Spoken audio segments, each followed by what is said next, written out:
Hebreus capítulo 4, a princípio do 1 até o 11.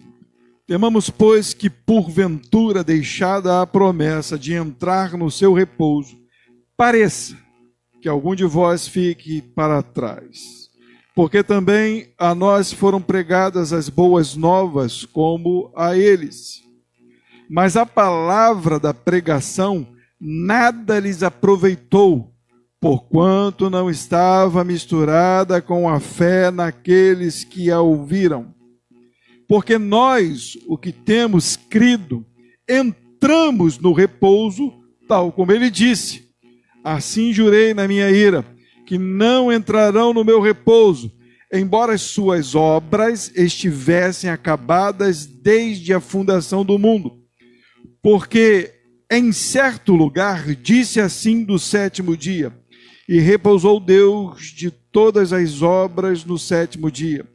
E outra vez neste lugar, não entrarão no meu repouso.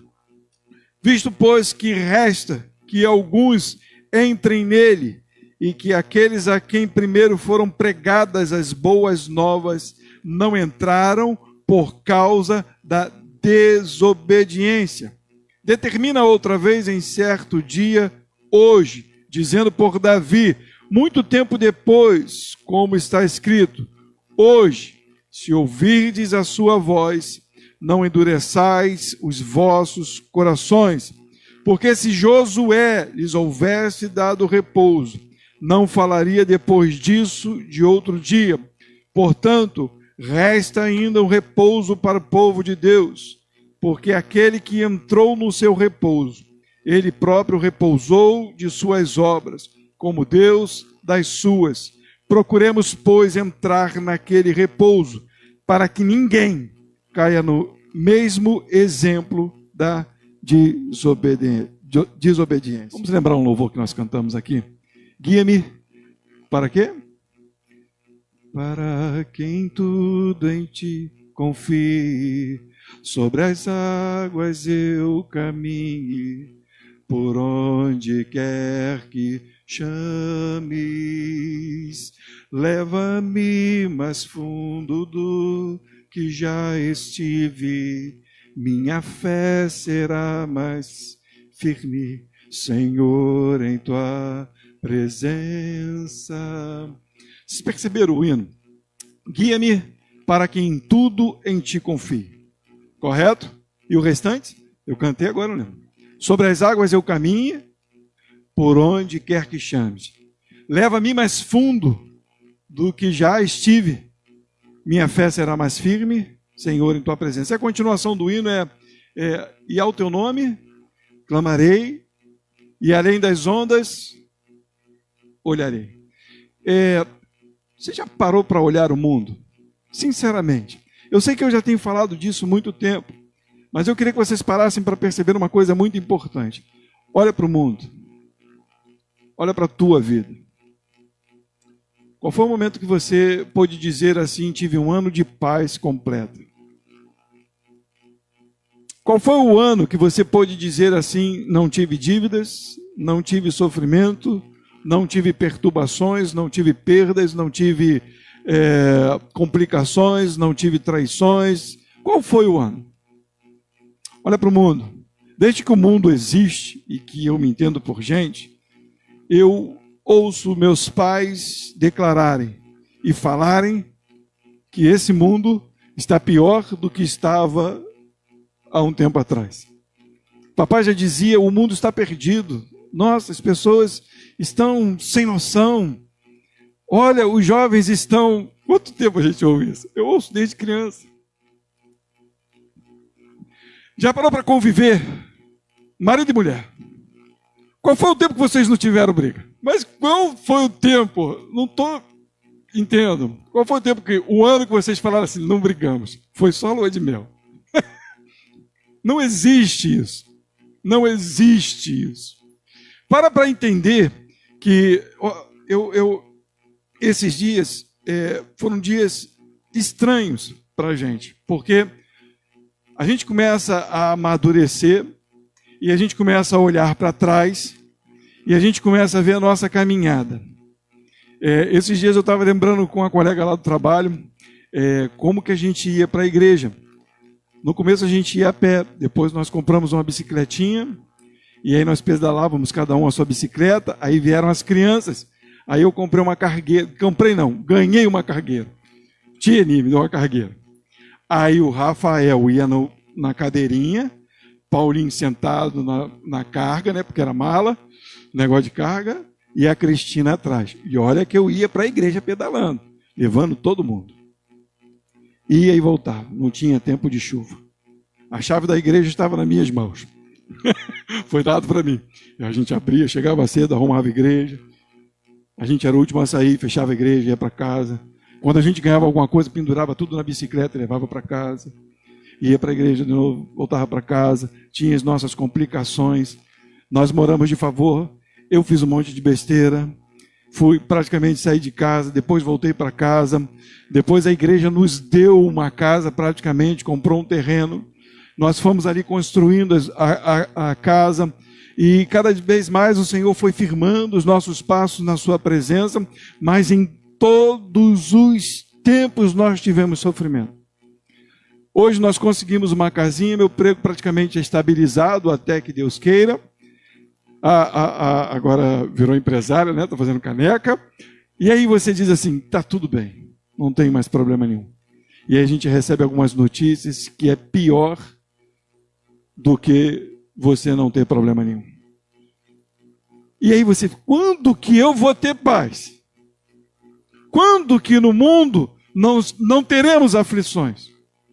Quando que servir a Deus no mundo vai ser de um ganho extraordinário? Quando? Quando? A minha vida toda eu sirvo ao Senhor. Quando eu me entendi por gente, eu levantei a minha mão para Jesus e eu não quis outra coisa. Eu entendi o Senhor e eu nem conhecia a Bíblia direito. Eu li João 3,16 e eu repetia João 3,16. Quando eu consegui decorar aquele versículo, eu falei, é esse caminho que eu quero. Desde cedo, eu era criança. E eu comecei a brigar com os outros por causa da Bíblia. Eu já era brigão desde cedo. A minha vida toda foi servir a Deus. O propósito que eu botei no meu coração era de conhecer alguém do Senhor para continuar servindo a Deus, louvando, porque chegou uma certa idade que o meu irmão começou a tocar violão, e aí nós começamos a tocar violão também, e aí nós montamos uma banda dos irmãos, e aí era mó alegria aquele negócio da banda dos irmãos, né, coisa legal, e aí vinham as confusões, e sempre teve confusão, e eu falei, não, eu preciso ter uma esposa que também louva a Deus, e aí conheci, e a gente está no mesmo ministério até hoje, mas em todo tempo não tivemos descanso. Momentos de descanso tivemos, claro, não estou falando, sou bobo aqui de dizer que a gente não teria nenhum momento de descanso, momento de prazer, momento de alegria. Tivemos muitos, e temos muitos, mas quando é completo? Já parou para pensar nisso? Eu penso quando eu carregava essas crianças junto com a mulher na bicicleta, hoje eu não aguento andar. O carro está na oficina. Ô desespero, né? Poxa vida, vamos andando para a igreja? Vamos, glória a Deus, vamos embora. Trabalho às vezes subindo escada, descendo escada, sobe escada, desce escada, chega no final de semana. Aí vem uma pessoa lá para casa. Dudu não vai fazer macarrão hoje não? Pelo amor de Deus. Até para mexer o macarrão estava difícil. O tempo vai passando, a gente vai se esgotando, vai ficando difícil. A gente não consegue mais conviver com as pessoas. Já parou para andar de ônibus? Já parou para ver como é que está a molecada hoje? Já parou para conversar com as pessoas? É tudo eu. E nós já estamos assim também, primeiro eu, porque se ele fala primeiro eu também vou falar primeiro eu e que se dane o outro. Porque se eu não guardar o meu, ele não vai guardar. E aí entra uma guerra o tempo todo nessa guerra. Já parou para ver como que é esse mundo? As dificuldades que nós passamos. E aí o escritor aos Hebreus,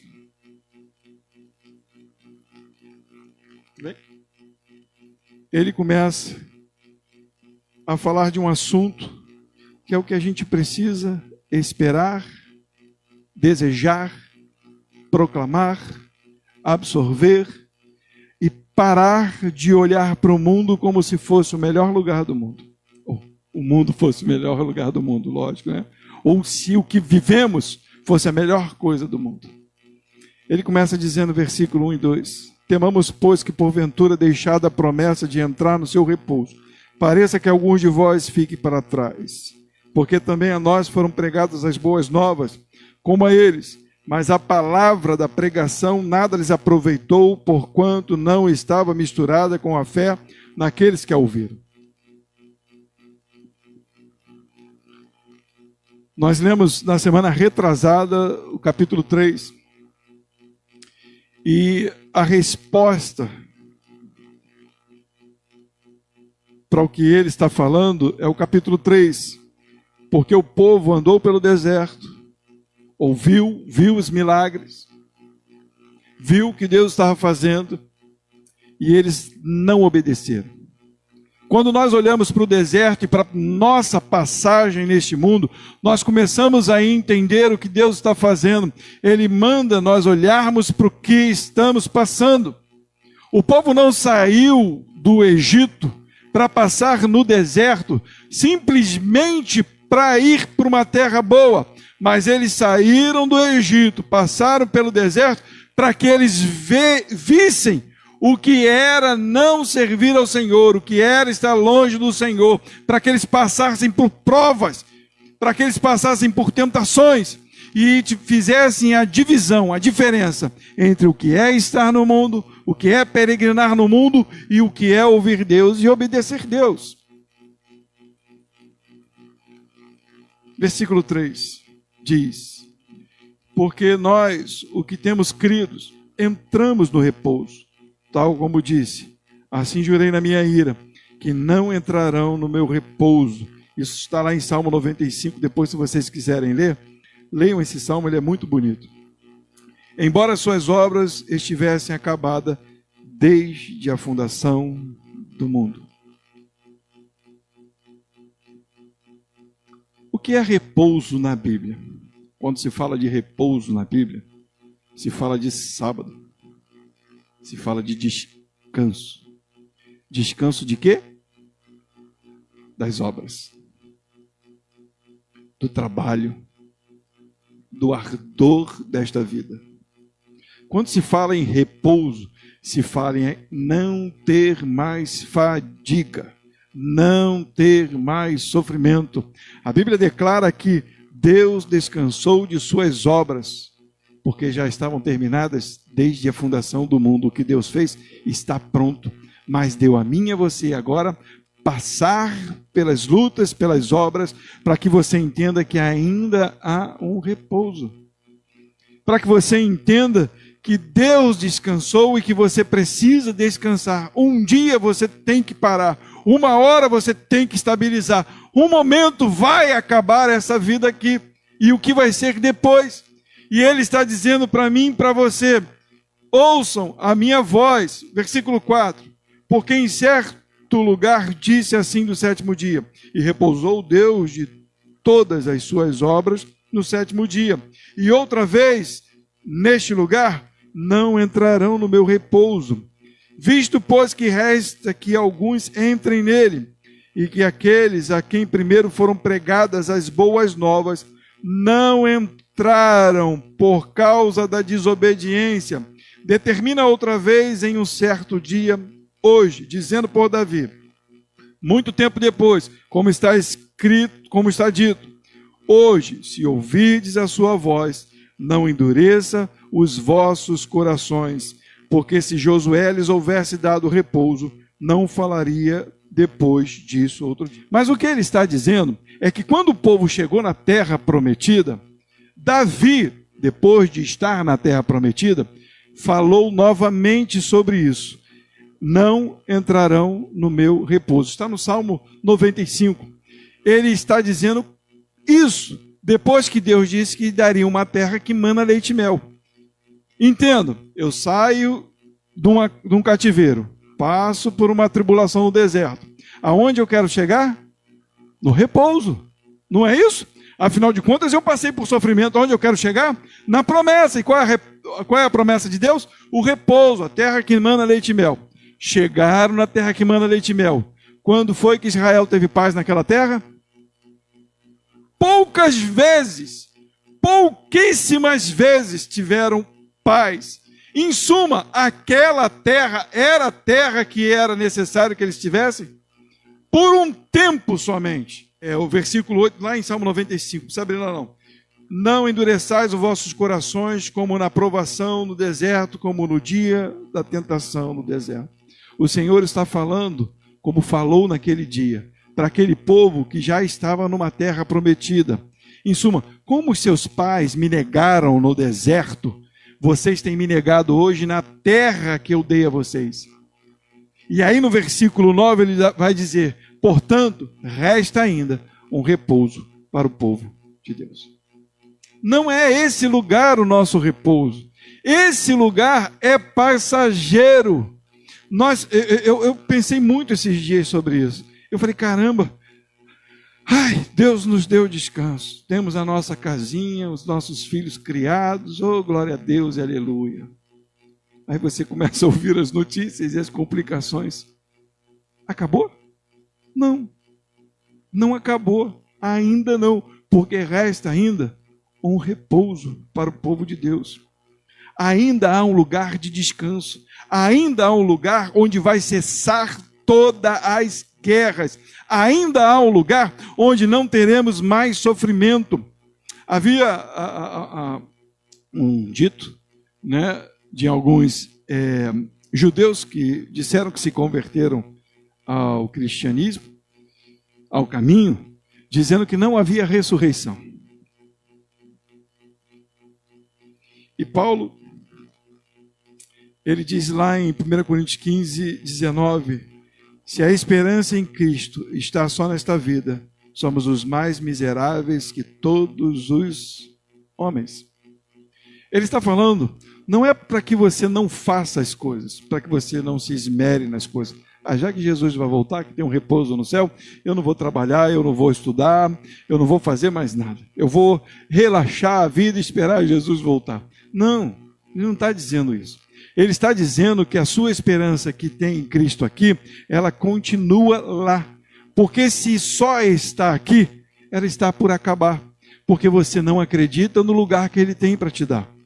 E se você não acredita no lugar que Ele tem para te dar, você ainda está em trevas. Porque a Bíblia diz assim, sem fé é impossível agradar a Deus. E importa que aqueles que se achegam a Deus, creia que Ele existe e que é galardoador dos que o amam. Dizer, eu vou para a igreja porque eu aceitei Jesus, eu gosto de Jesus, eu vou para lá. Eu vou para lá porque eu gosto dos louvores, gosto da mensagem, então eu vou para lá, eu aceito Jesus. Mas eu não acredito nesse negócio de céu, não. Você não se converteu, você não conheceu a Deus. Alguns entraram no meio dos evangélicos, dos cristãos, daqueles que estavam no caminho, para dizer e perturbar. Não tem ressurreição de mortos. Não há ressurreição de mortos. Depois que você morreu, acabou. E alguns ainda dizem que tua alma vai ficar vagando por aí. E se a gente não conseguir entender que existe um Deus no céu, que está para guardar a tua vida em repouso eterno, não é dormir, não é não fazer nada. Tem gente que acha que vai para o céu para não fazer nada. Eu vou para lá para descansar. Vou deitar numa rede com coco, com água e falar o anjo, né? Porque os anjos estão ao nosso redor aí para nos servir, né? Se ele nos serve aqui, imagina lá no céu, né? Vai que eu vou ficar lá na rede, lá, de um lado para o outro. Ô, Gabriel, faz o favorzinho. Pega um mate geladinho para mim na geladeira lá dos céus. Gente, se nós formos para o céu, os nossos trabalhos serão completos e de maneira completa. O que não vai haver é tristeza e dor. Faremos com disposição e com prazer aquilo que Deus mandar. Por que há desgaste aqui? Porque o que Deus manda é pesado. Nós fazemos por causa do Espírito que está em nós. E aí nós obedecemos por causa do Espírito que está em nós. E aí nós vemos, caramba, eu tinha que ter obedecido a Deus. E aí pede perdão e anda no caminho do Senhor. Mas se não fosse o Espírito que estivesse em nós, nós faríamos como este povo. Nós negaríamos, nós não acreditaríamos na terra que Ele tem para nós. morreríamos no deserto. Se não, vamos morrer no deserto ainda, eu não sei. Aonde está a tua fé? Está agarrada em quê? Guardada no quê? Na promessa? Se é na promessa, não é aqui, é lá. No céu é interessante, porque no céu, as nossas lembranças, elas existem. Nós não vamos ficar sem lembrança. Não existe palavra na Bíblia que diz que a gente vai perder as lembranças. Só não vão nos causar dor. Eu vou falar um negócio para vocês aqui, mas para que vocês fiquem despreocupados, mas para que entendam.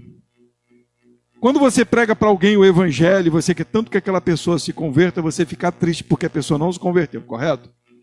Não fica? Eu fico. Eu fico triste, muito triste. Quando você conhece alguém que ama muito e a pessoa está com a cabeça no mundo da lua e você fala, mas a pessoa não entende o evangelho. Lá no céu, você não vai ter mais esse peso no teu coração de ter pregado e alguém não ouviu. Parece duro o que eu estou falando, mas lá no céu, toda essa dor que existe na nossa alma de querer mostrar a verdade, ela vai ser rompida pelo prazer de estar diante de Deus. Um prazer eterno, um gozo eterno. Lá nós compreenderemos porquê das coisas. Lá nós compreenderemos porque passamos pelas coisas. Mas não haverá mais pranto nem choro. Será completa e estável a nossa vida, sem dor, sem doença, sem maldição, sem perdição. A nossa vida será completa e a nossa família será aquela que está no céu. Só diante de Deus. Existe um tempo aqui na terra para que eu e você se renda aos pés do Criador, porque vai acabar o nosso tempo. Quantos já foram? Ou você acha que você é eterno? Eu não vim trazer peso ao seu coração, eu vim trazer entendimento. Existe um texto, e eu acho que é em Provérbios, que diz, é em Provérbios ou Eclesiastes, que diz que é melhor estar na casa de luto do que numa casa de festa. A festa é muito bom, é muito legal a festa, só que na festa você não raciocina. Na festa você vibra, come o churrasquinho, né?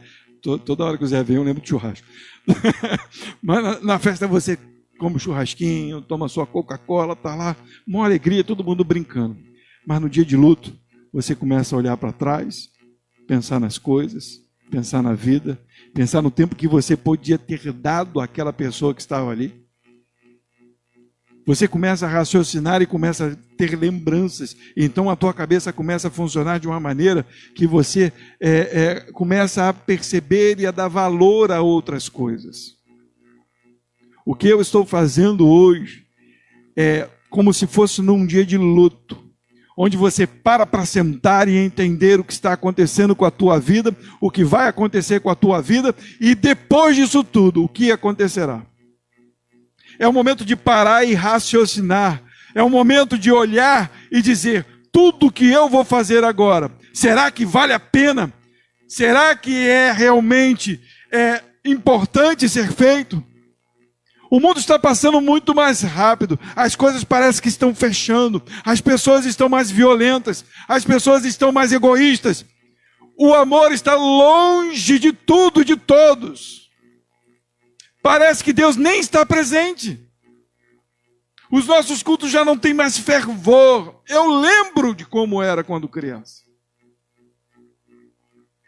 O culto parece que não tem mais fervor. Não estou falando daqui, não. Eu estou falando das igrejas. Os cultos parece que é só para o homem.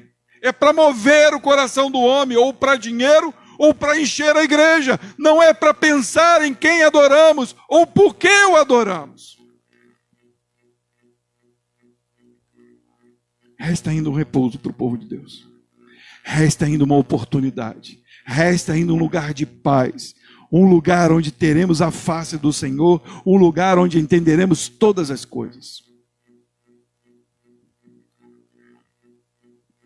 A continuação do texto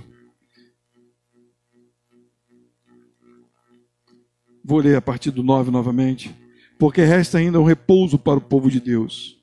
Porque aquele que entrou no seu repouso, ele próprio repousou das suas obras, como Deus das suas. E aí ele diz agora para mim e para você, versículo 11: procuremos, pois, entrar naquele repouso, para que ninguém caia no exemplo da desobediência. O desobediente não é aquele que faz malcriação. Não lembro das malcriações dos meus filhos, né? Lembro das minhas malcriações. Mas é desobediente com o papai e com a mamãe. Lógico. Mas esse desobediente aqui, ele está falando daquele que desobedece a Deus, a voz de Deus. Aquele que não está preocupado com o que Deus está falando. Porque a nossa vida tem que ser regida pela lei de Deus, por aquilo que Ele determinou. E se eu não sigo a vontade dEle, eu sou desobediente. E qual é a palavra de Deus para o meu e o seu coração? Jesus. Jesus é a palavra que cumpriu todas as coisas. Quando Jesus entra nos céus, Ele agora olha para a terra dizendo, são meus, aceitaram o meu sacrifício, se converteram a mim, olharam para mim, entenderam que não poderiam fazer nada, entenderam que não poderiam alcançar a salvação, mas eu alcancei por eles e eles aceitaram o meu sacrifício, se tornaram obedientes. A obediência que ele está falando é exatamente essa, é de obedecer a Deus. Não está falando de uma obediência, claro, né? É a lei de Deus, obedeçam seus pais, honrem seus pais, não roube, não mate, não furte, não adultere. Mas quando eu entendo que a minha obediência a Deus está cumprida, essas outras coisas eu não faço. Ou quando eu faço, eu me arrependo porque eu entendo que eu desobedeci, não é às pessoas na terra, mas eu desobedeci ao Supremo, ao Eterno, a Deus. Quando eu maltrato alguém, eu não estou desmerecendo simplesmente a pessoa, eu estou desobedecendo a Deus, eu estou agredindo a Deus, porque Ele disse para que eu não fizesse, e eu estou fazendo. Quando a minha mente para de olhar para a terra e começa a olhar para os céus, eu entendo quão longe nós estamos dele, e quanto nós precisamos deste repouso, e quanto nós precisamos sair deste sofrimento, mas, por enquanto, é necessário estar nele, mas olhando para lá. Versículo 14 diz, visto que temos um grande sumo sacerdote, Jesus, Filho de Deus, que penetrou nos céus, retenhamos firme a nossa confissão, porque não temos um sumo sacerdote que não possa compadecer-se das nossas fraquezas, porém um que, como nós, em tudo foi tentado, mas sem pecado. Cheguemos, pois, com confiança ao trono da graça, para que possamos alcançar misericórdia e achar graça, a fim de sermos ajudados em tempo oportuno. A palavra do sumo sacerdote eu já disse, mas eu volto a repetir. O povo ia até aos homens de Deus, e os homens de Deus tomavam o pecado do povo. Só que o sumo sacerdote, ou os sacerdotes, o que eles faziam? Eles primeiro se arrependiam dos seus pecados. Eles também matavam os animais para que os seus pecados fossem perdoados, para que quando o povo viesse, eles pudessem tomar os pecados e também orar por eles, pondo a mão sobre os animais que iam ser sacrificados. O nosso sumo sacerdote, o único, o nosso pastor, o que ele fez? Ele, sendo sumo sacerdote, ele trouxe o povo até ele e agora ele se ofereceu ao povo como sacrifício e tomou em si o pecado do povo. Ele fez semelhante aos homens, mas sem pecado, para que a gente tivesse acesso a alcançar a misericórdia e achar graça, a alcançar misericórdia para que Deus olhasse para nós e por causa da nossa obediência a Ele, Deus tivesse misericórdia de nós e por causa da nossa aceitação do sacrifício, alcançasse agora, achasse graça, o favor de Deus. Versículo 16. Cheguemos, pois, com confiança ao trono da graça, para que possamos alcançar misericórdia e achar graça, a fim de sermos ajudados em tempo oportuno. Quando o Senhor voltar, eu espero estar com todos vocês lá naquele lugar.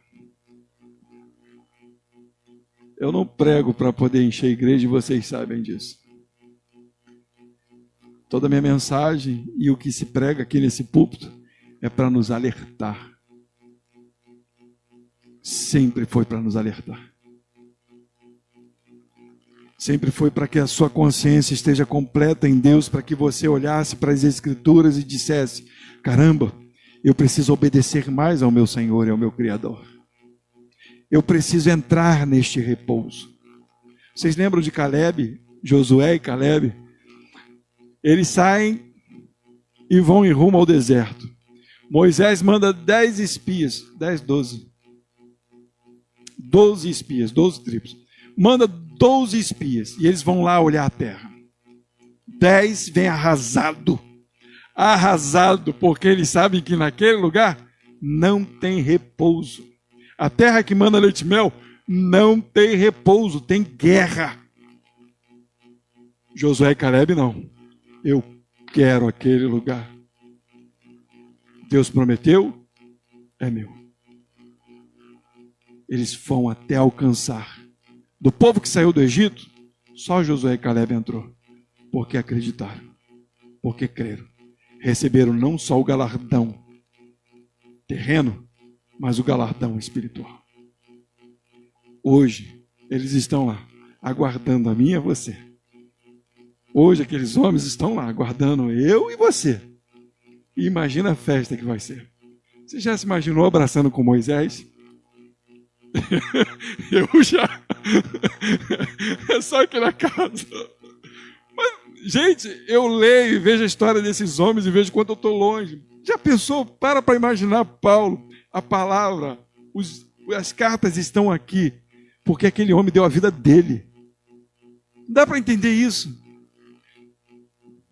Vou querer abraçar Jesus, claro, mas eu quero abraçar os meus irmãos, que sofreram pelo Evangelho, que amaram o Evangelho, que entenderam o Evangelho e que não tiveram dúvida daquilo que receberiam.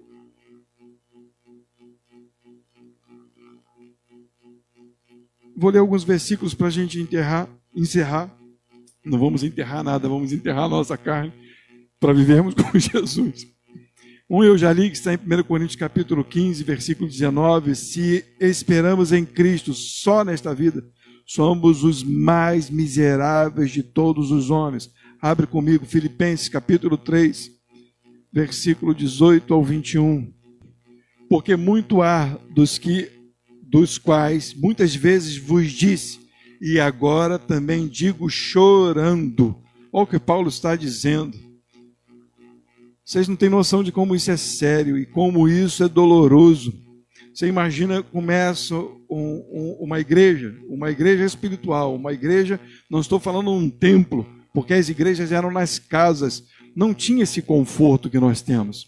E aí se começa um trabalho, se começa a falar do amor do Senhor, e se começa a falar de galardão, se começa a falar da vida eterna, e aí vem entrando alguns. Olha a continuação.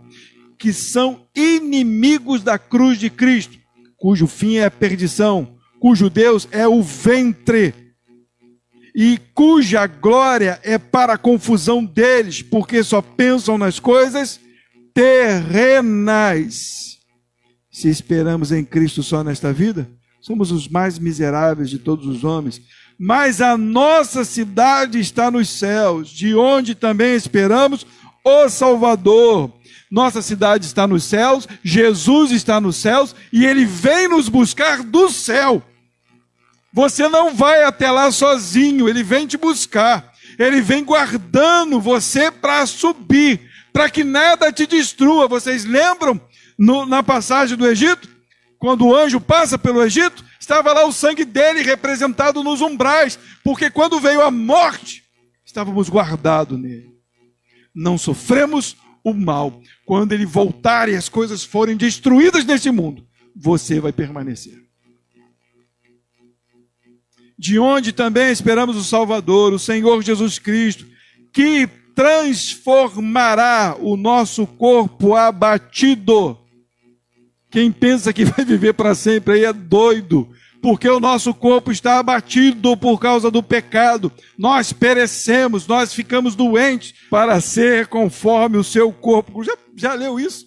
Para ser conforme o seu corpo glorioso. Quando Jesus ressuscita, e algumas pessoas têm dúvida disso, ele não só é Deus, mas como ele ressuscita o corpo dele, para que quando você estiver no céu, o corpo da carne, tanto que ele fala para os seus discípulos, toque em mim, toque em mim, toque em mim. Mas ele é Deus, mas ele, para conviver conosco nos céus, o corpo dele vai estar lá, e um corpo glorioso, um corpo que passou pela parede, um corpo que estava aqui, estava lá, ele apareceu para mais de 400 pessoas, antes da sua subida de vez para os céus. Ele estava lá glorioso com os homens na terra. Então, quando nós formos levados, você vai se receber um corpo glorioso. Acredito que sem barriga, sem orelha grande, mas se for assim também, glória a Deus que ele sabe todas as coisas. Mas é um corpo sem dor, é um corpo que não morre mais. Acredito que seja superior ao começo de Adão, eu não sei. Mas o que ele está dizendo é que não haverá mais dor, será um corpo glorioso, segundo o seu eficaz poder de sujeitar também a si todas as coisas. Colossenses capítulo 3, do 1 ao 6, para nós encerrarmos. Portanto, se já ressuscitaste com Cristo, e eu paro aqui para dizer, quem ressuscitou com Cristo é aquele que aceitou o seu sacrifício. É aquele que não pôs ninguém entre Deus, ele e você. É Jesus, Deus, ele é o caminho. É esse que aceitou a Jesus. Não existe nenhuma passagem, não existe nenhuma obra, não existe ninguém, não existe nada além disso. É você e Jesus. Ele olha para as tuas obras e vê, essas obras não são boas. E aí, por você se converter, ele dá o seu Espírito para que você faça boas obras. Mas não é por causa das obras que você receberá galardão. É porque você se rendeu a ele e disse, Senhor, aceito o teu sacrifício. Portanto, se já ressuscitaste com Cristo, buscai as coisas que são de cima, onde Cristo está sentado à destra de Deus. Pensai nas coisas que são de cima, está falando dos céus, e não nas coisas que são terrenas, porque já estás mortos. Acabou. Você é um morto-vivo aqui na terra, porque a tua carne vai perecer, mas você vai ressuscitar. Estais mortos, e a vossa vida está escondida com Cristo. Quando Cristo, que é a nossa vida, se manifestar, então também vós vos manifestareis com ele em glória. Mortificai, percebam, mortificai, pois, os vossos membros que estão sobre a terra, a fornicação, a impureza, a afeição desordenada, a vil concupiscência, a avareza, que é idolatria, pelas quais coisas vem a ira de Deus sobre os filhos daqueles que não ouvem a voz do Senhor. Se hoje ouvirdes a sua voz, não endureça o vosso coração. Não é o pastor que está falando, é ele que está falando. Mas não é o fato de dizer, é o fato de entender e querer estar com ele. Quando isso entrou no meu coração, e agora a luta se triplicou, porque você olha para o mundo e vê o que você quer alcançar no mundo. E é necessário que muitas coisas você alcance. Mas você diz para o mundo, você não é mais importante do que obedecer a Deus. E aí tudo aquilo que às vezes você planeja, nem tudo dá certo. E aí você diz, Senhor, o Senhor sabe de todas as coisas. Melhor é estar contigo. Tem uma palavra, eu não vou achar aqui agora, mas Paulo diz, é melhor que eu fosse estar com ele. mas por causa de vós, eu ainda fico na carne. Mas melhor é estar com Ele. Melhor estar com Ele, porque eu sei que lá o meu descanso é completo. Mas estar na carne é bom, porque eu cumpro a vontade dEle aqui na terra. Quando eu cumpro a vontade dEle aqui na terra, eu o obedeço. Porque eu amo e entendo que Ele é meu Senhor. E que Ele há de me dar repouso e descanso eterno. Amém?